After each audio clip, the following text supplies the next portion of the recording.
শুভ দুপুর বন্ধুরা। আজকে একটু রান্না করি কচুর শাক। কচুর শাক তো আপনারা সবাই খেয়েছেন। কিভাবে রান্না করতে হয়, কচুর শাকটা ছোলা আর কচুর শাকটা ভালো করে ধুয়ে নিয়ে সেদ্ধ করে নিয়েছিলাম।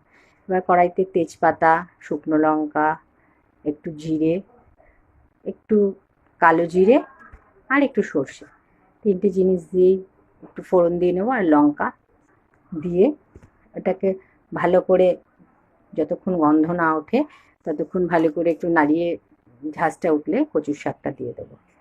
কচুর শাকটা দিয়ে এটাকে ভালো করে উল্টে পাল্টে, এই কচুর শাকের যতক্ষণ জলটা থাকবে জলটা শুকিয়ে নিতে হবে। কচুর শাকের জলটা যত শুকোবে তত কচুর শাকটা খেতে সুন্দর হবে, টেস্টটাও সুন্দর আসবে। কচুর শাকটাকে ছোলার পরিমাণটা একটু দেওয়া হয়েছে, বেশিই দেওয়া হয়েছে, ছোলাটা মুখে পড়লে খুব ভালো লাগে। তারপরে একটু হলুদ দিয়ে নিলাম। এতে কোনো মশলা লাগে না, আর কোনো মশলাও দিতে হয় না, তেলও কম লাগে, শরীরের জন্য ভালো, আর খেতেও খুব টেস্ট হয়। একটু নুন, একটু হলুদ, জাস্ট অল্প অল্প এইটুকুনি লাগে, আর কিছুই লাগে না।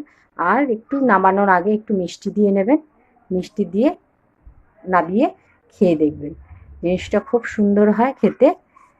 খেয়ে আমাকে বলবেন কেমন হয়েছে, খুব ভালো লাগবে। টাটা।